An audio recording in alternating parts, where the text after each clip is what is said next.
जब आप एक कठिन दौर से गुजरते हैं ना, तो जब सब कुछ आपके विरोध करने लगते हैं, तो जब आपको लगता है कि आप एक मिनट भी सहन नहीं कर सकते हैं दोस्तों, तो कभी हार ना मानें, क्योंकि यही वे समय है और स्थान है जब आपका अच्छा समय शुरू होगा दोस्तों। तो आइए इसी मोटिवेशन थॉट के साथ आज का न्यू ब्लॉग स्टार्ट करते हैं आपके साथ। Hello guys, welcome back my new blog Renu real life blogs पे। गाइस, आप लोग कैसे हो? आप लोग बहुत अच्छे होंगे, स्वस्थ होंगे और बिल्कुल अपने कामों में व्यस्त होंगे।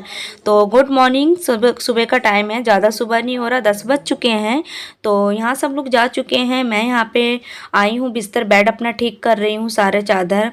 तो मैं यहाँ पे बात कर रही हूँ, सामने वाली आंटी हमारे पड़ोस के, तो वो आ गई थी, तो फिर उनसे मैं बात करते करते अपना काम कर रही थी। तो बस इसी तरह से हम लोग बात कर रहे थे अपना, और ऐसे ही पूछ रहे थे कुछ इधर उधर की बातें। तो उसके बाद से ना, ये डुगू का बिस्तर है ना, तो इसके बारे में हम बात करने लग गए थे। तो आंटी कह रही थी कि ऐसे बिस्तर ना मतलब मेरे पास भी है, जब मतलब उनके बच्चे छोटे थे ना तब। तो मैंने भी कहा हाँ, ये ना डुगू के लिए बनाया था, छोटे पे 2-3 है इसके अंदर। मतलब मैं बता रही थी कि इस बिस्तर के अंदर ना पन्नी लगाई हुई है। तो वही आंटी कह रही थी कि मतलब इसे क्यों बिछाती हो, अभी तो बड़ा हो गया है। तो मैंने कहा हाँ, वो तो है, बड़ा हो गया, टॉयलेट करता है। मैं कहा नहीं, टॉयलेट नहीं करता है, लेकिन सर्दी जब ज़्यादा होती है तो फिर डर लगता है कि बच्चा ना उठ पाए, तो कि बिस्तर में ना कर दे, तो इस वजह से मैं उसको ये बिस्तर हमेशा लगा के रखती हूँ। हालांकि वो वॉश टॉयलेट नहीं करता, मुझे बता देता है। तो साथ ही साथ ना मैं यहाँ पे डुगू के ना मतलब बचपन की चीज़ें दिखा रही हूँ, जैसे लंगोट वगैरह की ये घर में बनाई थी। तो वही मैं निकाल निकाल के ना आंटी को दिखा रही हूँ। तो आंटी कह रही है हाँ, ये मतलब बना के रखते हैं। तो बस यही सब दिखा रही थी। और वही डुग्गू की ना बचपन की, छोटा भी तो वो खैर बचपन उसका स्टार्ट ही हुआ है, क्या है उसका बड़ा है। तो बस वही सब बातें हो रही थी सामने वाली आंटी से। तो फिर वो चली गई। तो उसके बाद से ना मैं अपने सास के रूम में आई, वहाँ पे मैंने उनका बेड साफ़ करा। और वो है नहीं, तो वो अब आएंगी मेरे ख्याल से शाम तक। तो कुछ पता नहीं है, शाम तक आएगी दोपहर तक आएगी, मुझे नहीं पता है, लेकिन उनका मैं रूम साफ़ कर देती हूँ। इधर देख सकते हो डुगू को, वो यहाँ पे ना ब्रश कर रहा है, घूम घूम के ब्रश कर रहा है। मतलब वो एक जगह ब्रश नहीं करता है, वो जहाँ जहाँ मैं जाऊँगी ना पीछे पीछे वो मेरे लगा ही रहेगा। उसको पता नहीं क्या है कि मैं जो काम करूँगी ना पीछे पीछे लगा रहेगा। और अभी ना वो ब्रश कर रहा है। मैंने उससे कहा था कि उसको दूध में सुबह दे देती हूँ, क्योंकि ना वो उठते ना वो दूध पीता है, उसकी आदत है सुबह से। उसके बाद वो ब्रश करता है, जब वो अच्छे से नींद में मतलब उठ जाता है ना, तो उसको फिर ब्रश करने के लिए मैं दे देती हूँ। तो ब्रश कर लेगा, उसके बाद उसको मैं कुछ खाने के लिए दे दूँगी। तो यहाँ मैं झाड़ू निकाल रही हूँ रूम का। तो उसके बाद से सब मैं रूम में झाड़ू निकाल दूँगी, बाहर इतना सब कुछ झाड़ू निकाल दूँगी। एक तो कूड़े वाला ना हमारे यहाँ पे ना 2-3 हो गया है, कूड़े वाले की गाड़ी नहीं आ रही हमारे यहाँ। मतलब इतना परेशान हो गया ना कि कूड़ा इतना इकट्ठा हो गया है। और यहाँ पे ऐसा मतलब पास नहीं है कि कहीं कूड़ेदान फेंक आए, बहुत दूर दूर है यहाँ पे। तो हम लोग वेट कर रहे हैं कि 2 दिन बाद, 2 दिन हो गया, कब आएगा पता नहीं कूड़े वाला।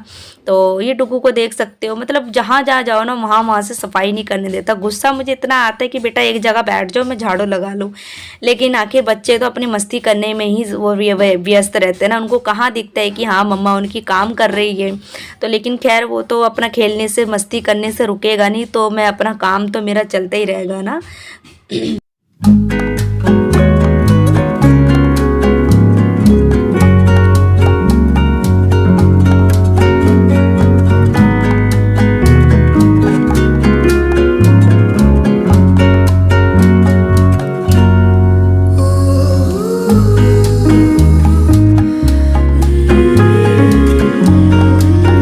तो किचन का फटाफट काम करके ना मैं नहा लूँगी, और आज मैं जल्दी जल्दी भी काम ख़त्म कर रही हूँ, क्योंकि आज ना मेरी बहन आ रही है, वो आ नहीं रही, उसे मैंने खुद ही बुलाया है। और क्यों बुलाया है आपको आगे मतलब ब्लॉग में मैं सब कुछ बताऊँगी। बस इतना कहूँगी कि ज़िंदगी में ना कुछ मतलब कुछ फ़ैसला मतलब करने के लिए ना कुछ कदम उठाने पड़ते हैं, क्योंकि कभी ऐसी मजबूरी आ जाती है कि हमें ऐसे कदम उठाने पे हम मजबूर हो जाते हैं, ना चाह के भी हमें ये कदम उठाना पड़ता है। तो मैं सब बताऊंगी कि मैं क्या फ़ैसला ले रही हूँ, क्या करना चाह रही हूँ। तो नहाने के बाद ना मैं किचन में आ गई हूँ खाना बनाने के लिए दोपहर का। तो यहाँ मैं अपनी बहन के लिए खाना बनाऊँगी और अपने लिए बनाऊँगी। तो मैं बना रही हूँ दोपहर में खाना, कद्दू की सब्ज़ी, और ये लंबी वाली कद्दू होती है ना, और दाल बनाऊँगी सिर्फ। और कद्दू वाली जो लंबी वाली कद्दू होती है ना, वो किस किस ने खाई है मुझे बताना, और किसको अच्छी लगती है। एक तो कद्दू होता है वैसे बड़ा सा पेठा बोलते हैं, जिन्हें सीताफल भी बोलते हैं, लेकिन इसको कद्दू भी बोलते हैं, इसको भी लंबा वाला, और ये बहुत टेस्टी बनता है। तो तो मैं मतलब कैसे बनाती हूँ वो मैं शेयर करूँगी आप लोग के साथ। तो बस इसकी सब्ज़ी बनाऊँगी, दाल बनाऊँगी और वो आ भी चुकी है तो मैं आपको दिखाऊँगी बाद में उसको। तो अभी मैं पहले ना सब्ज़ी को कट कर लेती हूँ इस तरह से।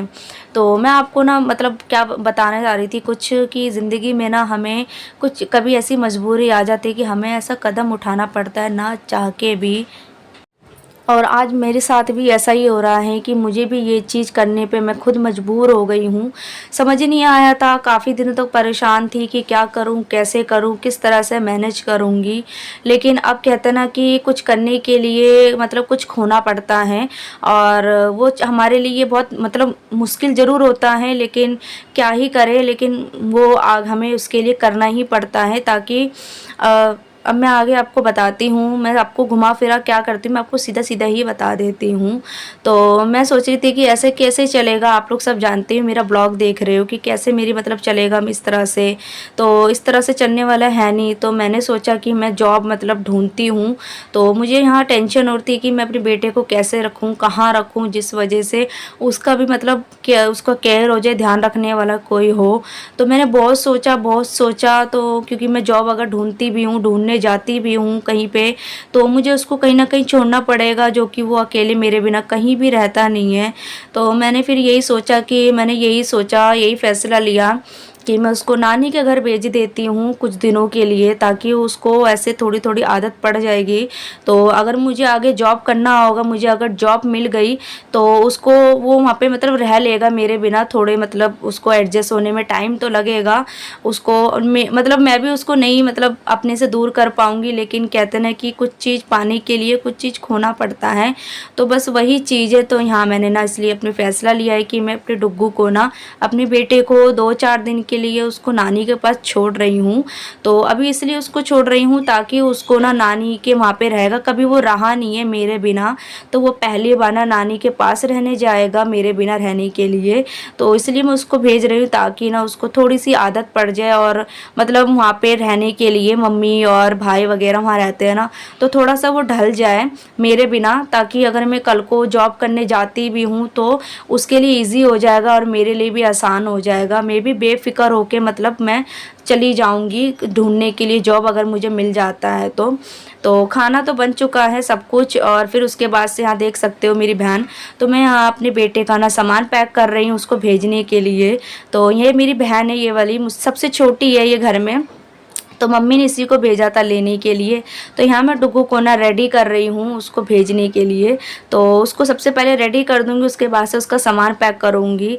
तो मतलब मेरा मन नहीं लगेगा उसके बिना, मुझे पता है, क्योंकि वो कभी मेरे बिना रहा नहीं है और मैं भी उसके बिना कभी रही नहीं हूँ। तो मुझे बहुत ज़्यादा याद तो आएगी, लेकिन कहते हैं ना कि वही चीज़ है कि मैं क्या ही बताऊँ कि उसके लिए ही मैं सब कुछ कर रही हूँ, उसके लिए ही, उसके आगे फ्यूचर के लिए ही कर रही हूँ, क्योंकि आगे का किसी ने कुछ देखा नहीं है कि क्या होगा क्या नहीं होगा। और ख़ासकर मुझे तो खुद का अपने लिए नहीं पता है कि कैसे होगा क्या होगा, और मुझे नहीं पता ये मेरा चैनल ना कब मोनेटाइज होगा, कब मैं इसमें मतलब कब सफल होंगी, कैसे होंगी। लेकिन मैं कोशिश ज़रूर कर रही हूँ उस पर भी कि कभी ना कभी सफल हो जाऊँ आप लोग की दुआ से, आप लोग के सपोर्ट से। और यही मैं दुआ करती हूँ कि बस आप लोग सपोर्ट बनाए रखो और प्यार दो, मेरे ब्लॉग को बहुत सारा शेयर करो ताकि मैं अपने बेटे के लिए कुछ कर पाऊँ। तो बस यही है। तो अब सोच रही हूँ कि इस तरह से नहीं होगा अब, क्योंकि बहुत ज़्यादा ना अब मतलब हद से ज़्यादा अब हो चुका है कि क्या ही करूँ मैं। तो यहाँ मैं अब इसलिए अपने बेटे को रेडी कर रही हूँ जल्दी से जल्दी, और वो चला जाएगा नानी के घर। तो उसको 4-5 दिन के लिए ना बैग पैक कर रही हूँ यहाँ पे। तो उसके सारे मैंने कपड़े निकाल लिए हैं और सब पैक कर दूँगी। तो मुझे ना, मैं देख सकते हो मेरे चेहरे से भी कि मेरे को ना अंदर से बिल्कुल नहीं ठीक लग रहा है, मतलब नहीं मन कर रहा है भेजने के लिए, लेकिन मजबूरी है, मजबूरी के आगे कहते ना कि कुछ नहीं देखता इंसान को, बस वही है। तो वही मैंने सोचा कि मेरे लिए वही सही रहेगा, मतलब उस माहौल में उसमें एडजस्ट हो जाएगा तो उसके लिए आसान रहेगा उसको रहना, और उनके साथ मतलब थोड़ा सा घुल मिल जाएगा तो सही रहेगा, क्योंकि कभी मैंने उसको अकेला छोड़ा नहीं, मेरे साथ ही रहा है। तो यहाँ उसका, मेरी बहन है, उसका पैक कर रही है फटाफट सामान उसको भेजने के लिए। तो बस उसको भेज दूँगी। और यहाँ पे उसके मैं जूते जुराब मतलब जुराब निकाल रही हूँ, 2-3 जोड़ी, 2-4 जोड़ी, क्योंकि ठंड का वक्त है, है, कोई भरोसा नहीं है, बारिश का वैसे ही मौसम लगा रहता है। तो वो तैयार है, उसका बैग भी तैयार है और वो खुश भी है जाने के लिए। उसको लग रहा है कि मैं भी जा रही हूँ, क्योंकि उसको मैंने बताया नहीं है ना, तो इसलिए कि मैं भी नहीं जा रही हूँ, मैं बाद में आऊँगी, उसको मैंने ये कहा है, तो इसलिए वो राज़ी हो गया। जा नहीं रहा था वो वैसे। तो वो देखो जा रहे हैं ये दोनों जना यहाँ पे। Bye Bittu, bye. पूछे दे दो। तो वो चला गया मौसी के साथ, उसकी मौसी लेके चली गई और मैं उसको देख रही हूँ। मैं फटाफट बालकनी में गई देखने के लिए और मैं बस उसको देख रही हूँ जाते हुए। दिल पे पत्थर रख के उसको मैं भेज रही हूँ, मैं अब क्या ही बताऊँ। तो गाइस आज का ब्लॉग यहीं एंड करती हूँ। आई होप ब्लॉग पसंद आए तो लाइक सब्सक्राइब कमेंट शेयर करना और बहुत सारा प्यार देना, सपोर्ट करना मेरे ब्लॉग को, ताकि मेरा चैनल जल्दी से जल्दी ग्रो